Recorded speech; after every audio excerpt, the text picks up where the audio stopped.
Teaming with large government contractors can lead to a huge upside for small businesses in the federal market.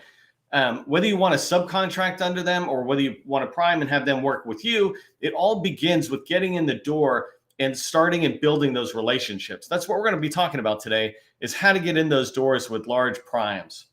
If you don't know who I am, my name is Neil McDonnell. I'm the president of the GovCon Chamber of Commerce.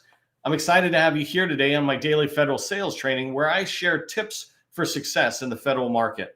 I spent 20 years as a small business owner in the federal market. And since 2018, I've been teaching people like you that government contracting is not a secret. It's just a process. A process goes from A to Z. And when we follow the process, we're going to achieve the results we want. We call this predictable, repeatable results. I know that's what you want. It's what I want for you. And it's why we do this training constantly. Before we get started, do me a favor, help buyers. If you haven't already, remember who you are. Put your company name into the chat or into the comments if you're watching the replay. Put your core competency, 2 or 3 words, something small that makes it easier for us to go, oh, company ABC does core competency ABC, right? Make it really easy for us to understand. So not just buyers, make it easy for me because I love making introductions when I can. And the more I remember what you do, the easier it is for me to recall you and your business when I'm talking to different people. And then also the others in the community with you. They're totally willing to hear about your company, what you sell. And if there's a match, right, where you might be a competitor, then they might be connecting with you, or you might see them and connect with them. And so definitely get engaged. If you're on YouTube, Facebook, etc., great platforms, but consider coming over into LinkedIn, because that's where we can have a community. That's where you're able to connect with people and actually have messaging going back and forth. You can engage in this chat right here live with us when we do invite. So I'd love to have you come on in and join us there. So let's go ahead and dive into today's topic on how to easily get into large prime contractor doors, right? How to get in and have meetings. I'm going to cover a couple of different things, but the first thing I just want to start with is, why is it important to get into a large prime contractor's door and start having these meetings? I'm going to give you a few reasons. First one is that roughly 30% of the dollars, the revenue that, or the sales that large primes win have to go to smalls, right? I say roughly because that number can move around a little bit, but basically that's a good number that says 30% of what large businesses get have to go to small businesses. That's called a small business plan, where the government says, look, if I'm going to award you a large contract, large business, then I want you to be implementing a small business plan that utilizes small businesses. Otherwise, if we just award to you, then we're not going to be taking care of the backbone of America, small businesses, right? And so there is this small business plan that anything over, I think that the rule is basically anything over 700,000, but forget about that, right? Anything over 10 million, anything over 100 million. I work with larges that have $1 billion contract. Those are huge contracts, right? There's a company out there called Cerner who won a $10 billion 10-year contract to convert health records into electronic health records. So they have basically $1 billion a year fixed price contract. That means what? 300 million goes to smalls. I don't know if they're hitting their goals, but you want to pay attention to that, because larges will want to go with companies they work. This is why you want to get in the door, so these larges know who you are. You're not just knocking on the door saying, hey, I'm a woman-owned firm, give me 5% or whatever, right? Or whatever set aside we have. I want you to think about one of my customers that I have. She's in the IC, the intelligence community, working with some large firms over there. And we're working with her and moving her out into the Department of Defense and civilian agencies. Inside of a few weeks of her picking up the phone, starting to do calls, knocking on doors, she's having conversations with senior level people at larges, vice president level at large firms. So you're talking about the top 10 largest government contractors that she's having meetings with.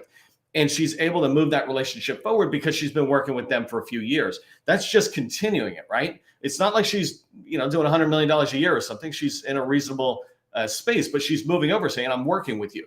So if you're already working with some larges, you want to capitalize on that and help them know you more.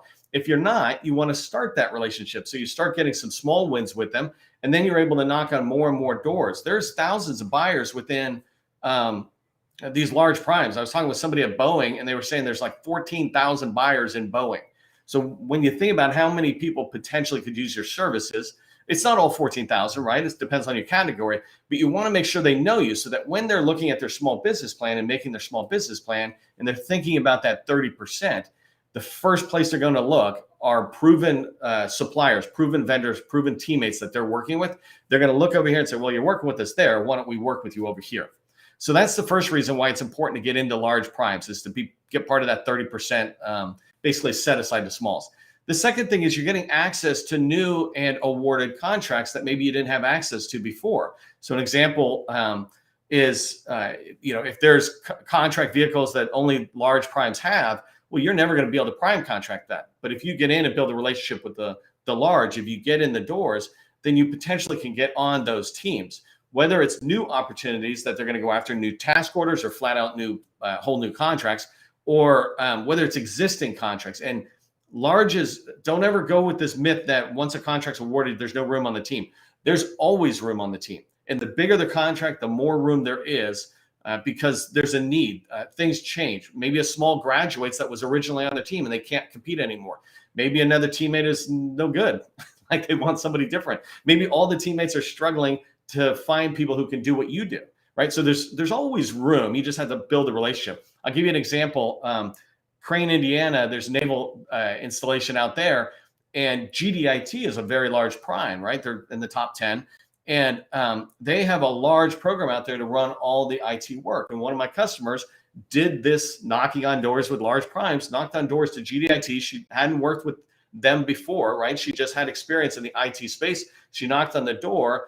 After talking with a small business specialist out there and understanding that GDIT has a contract, she found the person's name, knocked on the door, was able to negotiate that into a master service agreement with GDIT holistically. That's just how they did it, and get on that existing contract to begin to support it, right? And so that's a reason why you want to be knocking on large prime doors. If you can bring them something of value, then you're going to get access to these new and existing contracts that maybe you didn't have access to before. And the third thing, final reason why it's important for getting in with large primes, is to establish relationships as a subcontractor or a prime. You might want to be going after an opportunity and you need what they bring. Whether you're going as a prime and they can shore it up with 20% or 49%, or if you're going to go after it as a sub and you can bring some value to them. One of the things that I really like about establishing this relationship, going after opportunities together and actually working contracts together, is as you grow and go after different contracts and you form a team, the government will often put into the RFP that when teammates must show proof that they have worked together before. The government doesn't want to have a relationship be brand new and then have it be severed out there. Hold on one second. The hell is this big long thing? I don't know what it is, but I'm just going to get rid of it. Sorry, I get distracted a little bit by chat when I see something this big. Just chat's a conversation. Anyways, but keep in mind, when you build these relationships, you establish relationships, it's also establishing proof that we've worked together before. And sometimes that's a requirement in a contract.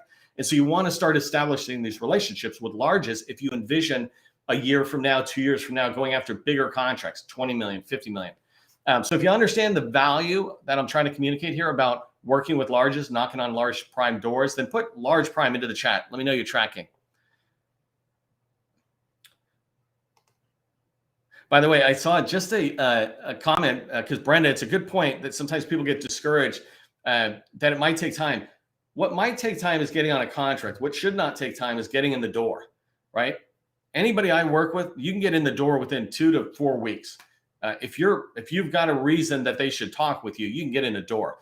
If you just started government contracting, you should not be knocking on larges at the moment. Take my advice and apply it to small businesses. But Brenda had a good point there that, things do take time, so don't get discouraged. Okay, so what do large primes look for is the next thing I want to cover, and then I'm going to end with how to actually find large primes and start knocking on the door. So some of the things that large primes look for, they fall into 2 main categories for me. One is organizational maturity, and the other is your unique value. So let's talk about organizational maturity. The idea behind organizational maturity, this is about your company. How mature is it, not right?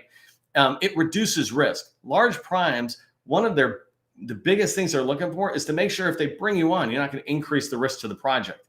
You're not going to increase the risk that you fail when you're on site doing the mission, or your team fails. that there's risk potentially of you not being able to staff. And so 3 ways I lined up organizational maturity just to get you thinking about this. One is financing. They want to know that you have the ability to pay your people. If you get a contract and you're on a subcontract with them, then it might take 60 to 120 days to get paid. They want to know you have the financing to be able to wait that long, right? There's all these small business rules about getting paid early, but forget about those.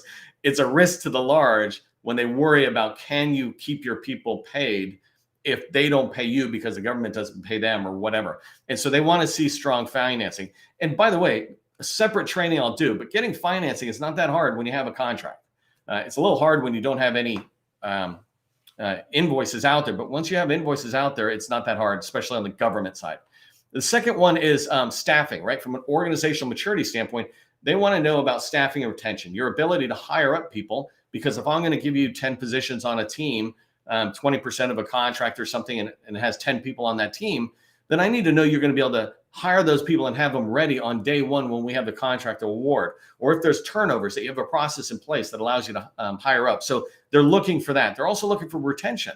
How long are you people staying?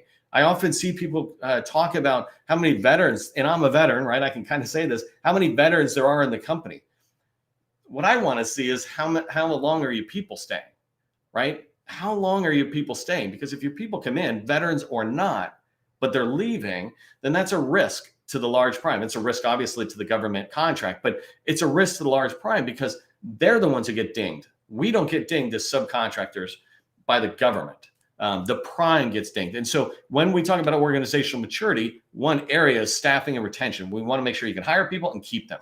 And the last one on organizational maturity is certifications. This is things like ISO or CMMI, right? Just not that you have to have them, but if you have more of these, then you're showing this organizational maturity. Your company has matured to different stages where it made sense for you to go get ISO certified or CMMI or whatever is appropriate to your company. But that's really important. So those 3 for organizational maturity are an important part of what they look at. The next thing they're looking at is unique value. And so unique value to me begins with niching. Do you have a niche? This is where your area of specialty is.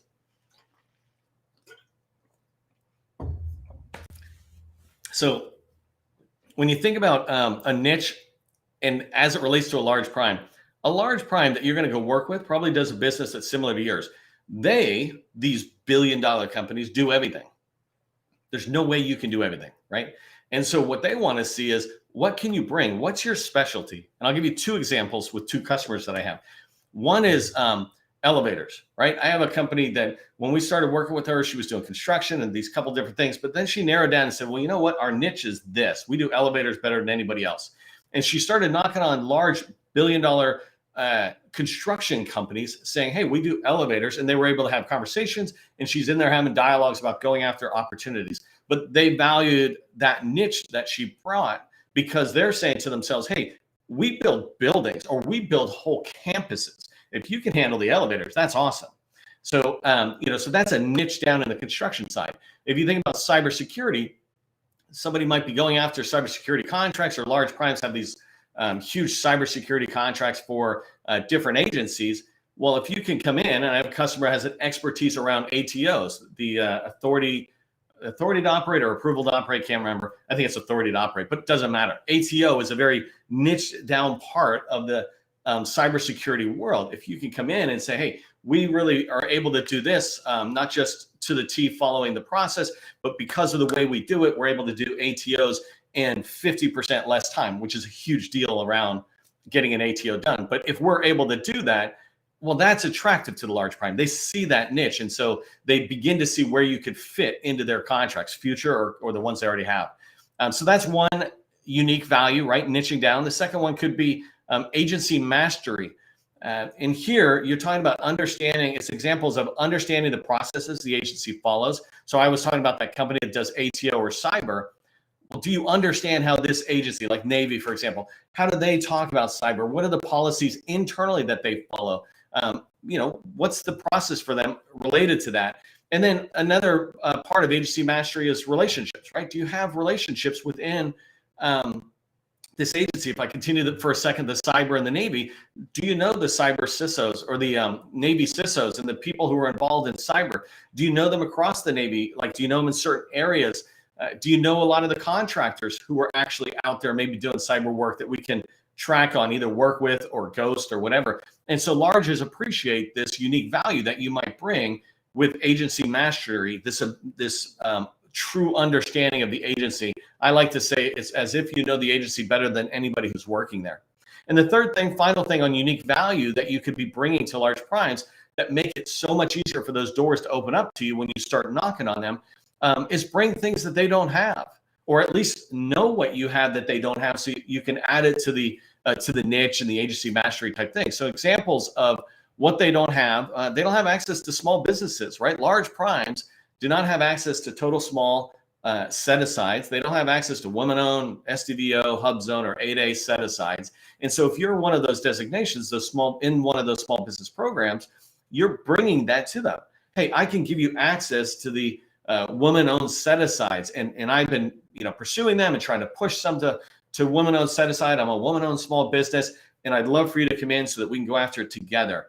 Well, they'll appreciate that, right? They'll understand that you're giving them access to opportunities that they couldn't have gotten access to before, and they'll just appreciate the fact that you're thinking about bringing them on compared to just getting. The other thing about what they don't have, and the second thing is just here, contract vehicles. So a perfect contract vehicle that I can think of on the IT side is if you're a contract holder on the 8A Stars 3 contract vehicle. That's a $50 billion IT contract vehicle. And if you can team with a large and talk to them about the contract vehicle, make sure they understand it, and help them understand the 8A program. By the way, if you think larges have any clue of what an 8A company is, you're wrong. There's a couple of people who might understand it, but I've been in this business long enough that I keep getting surprised when I go to a large and they don't really understand the small business programs. And the reason that's important is because when you teach them, they will see it as an opportunity for them to go, wow, 8As can have this dedicated contract vehicle. And also, if opportunities are pushed in there, no protest. I think 8A, the Stars 3 has no protest, like up to 10 million. So larges would be attracted to that stuff. Those are things that you could bring that they don't have that would help open the door and start the relationship as you're moving forward. So what do large businesses look for from you? It's organizational maturity and your unique value, right? Don't go over kill on value proposition. Just what do you bring that maybe they don't have themselves? So if you're tracking on that stuff, put know my value into the chat, which gives me a chance to drink water. Know my value. Okay, so the last one I want to talk about here in today's training is a process to actually start getting indoors, right? I want to give you steps to get indoors. I have other training that expands on what I'm about to teach you. But if you do what I tell you today, you can start getting on indoors in a matter of weeks, right? If you've got some experience in the federal market. Remember, my advice is always, if you don't have any experience in the federal market, don't knock on large doors. But everything I'm teaching you, just if you're new to the game, just knock on small doors. Companies that are small, like 5 million, 20 million is still small, right? But don't go knocking on Lockheed. Okay, so here's the process to actually start getting indoors that you can follow. 3 steps, and I'm going to bring it back constantly. And in fact, let me just share a graphic that it's important. Every time we talk, I actually do this. So the federal sales process, that's funny. That is not my, that was a wrong graphic. That's the graphic I want us to do. I don't know what that other one was. But this one here is our 7-step process, right? And the steps to getting in the door to begin building relationships is right here. Research, targeting, and outreach. That's what I'm going to talk about. But if you follow this process, it will lead to relationships that lead to opportunities you can pursue and proposals you can team up with and submit with largest to win, start winning contracts. So let me just give you some details about that, right? So the first thing is, when you think about research as it relates to getting into a large prime door, the first thing you want to be thinking about is which larges, and then if I pick this large like Booz Allen, why this large? Why am I choosing this large over this one? When I work 5-year strategic plans with people, I always tell them pick 8 large firms that you will work with over the next 5 years that will help lead you to $50 million, let's say, in revenue from them. That's not a big stretch when you think about the time. And by the way, it's as if you're starting from, let's say, 5 million. You can move that direction reasonably.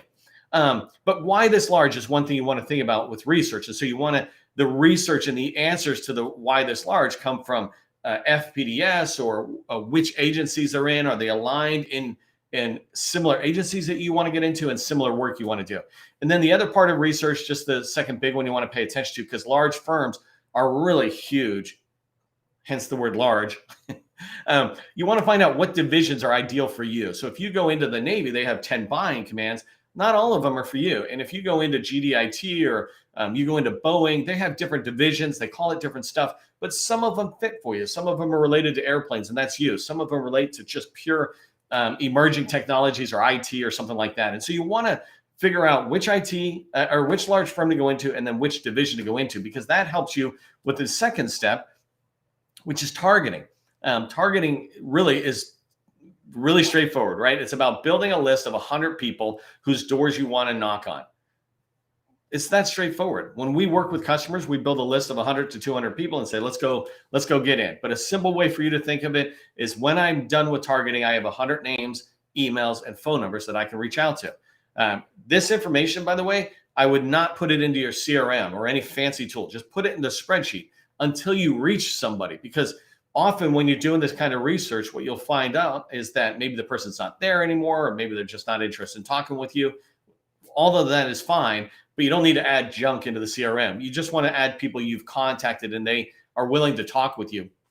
And so first thing about targeting is it's building a list of 100 people. The second thing is about how do you build a list of 100 people? Where do you find their names? And I want to use Booz Allen just as an example. One of the first places you can go is the website. If you go to Booz Allen's website, you'll find all sorts of information.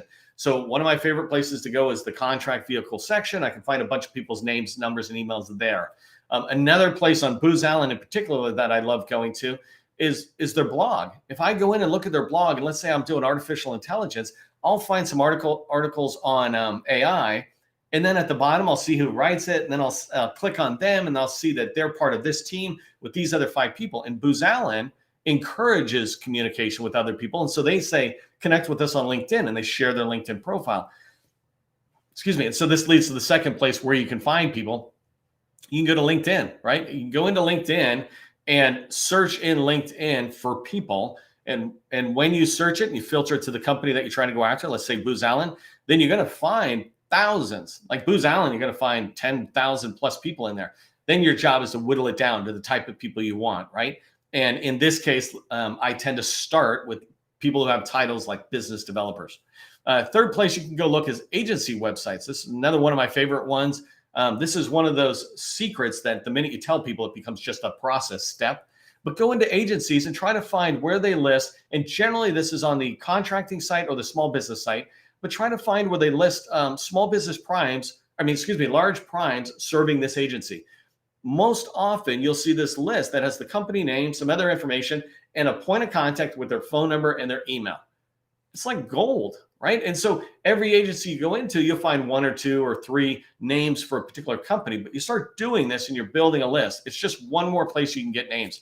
And then if you haven't downloaded our small business directory, our small business directory on www.govconchamber.com, go download that from our website. It's free. And in there, we have a whole section of it is for large primes. And you can find, there's over 100 companies in there. So there's got to be close to 200 names now in there of small business liaison officers for these large prime contractors. And we just keep adding them in when we find them. But go in there. Like if you're going after Booz Allen, you would find a few people from there as well. And so there's ways for you to build that list. And just a reminder, it's the company website, agency websites, LinkedIn, and then our directory. Those are 4 ways that you could find names as you're building up a list of 100 people.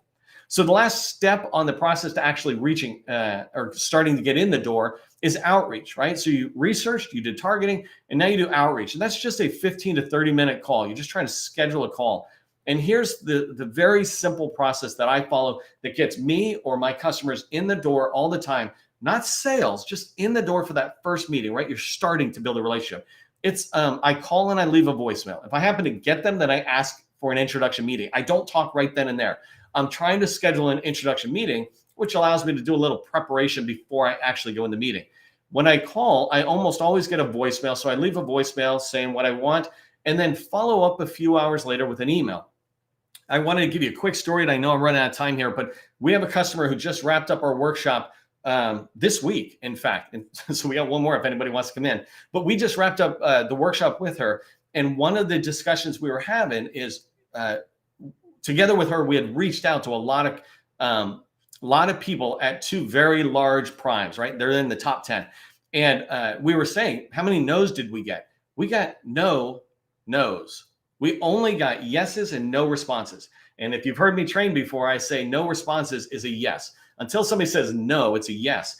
And this is what I think you will experience. If it makes sense for you to be calling them, right? That's up to you to figure out. But if it makes sense for you to be calling them, then when they hear from you, they're going to want to set that meeting up. And that's really impressive results. That has nothing to do with us. That has to do with our customer, and that the quality of the message that she was delivering resonated with the people she reached out to, and they were saying yeses, no nos. No nos. Okay, put follow a process in the chat if you understand that getting in the door is just a process. Research, targeting, and outreach, and you start going in. We just talked about the getting into a large prime contractor, why it's helpful to work with them, right? What they look for when they look at a company like yours, and then the process to be able to get in. My tip for you on what I want you to do, let's say next week, is go to LinkedIn and search one large prime that you'd like to get in, and search for business developers to start, right? Just that title, business developers, and just see how many people are there. When you do that, that's the start of your 100-person list. And you begin to realize there are really a lot of people in there. Not all of them will talk to you, but even if you got 10 of them to talk to you, that is a massive step forward in a large prime. If you found value in today's training, do me a favor, throw thank you into the chat or the comments, especially for Gus and Cecilia, who helped me plan out these daily trainings. I know you like these trainings and you find them valuable, and it's a huge part because of what they do to help us prepare. Visit my LinkedIn profile to sign up for the next live trainings. We do these every single business day, including holidays we find, and you can find them on my featured section in LinkedIn. Remember, government contracting is not a secret. It's just a process. Part of the process is to enjoy the sun when you find it. Hope you have a great weekend.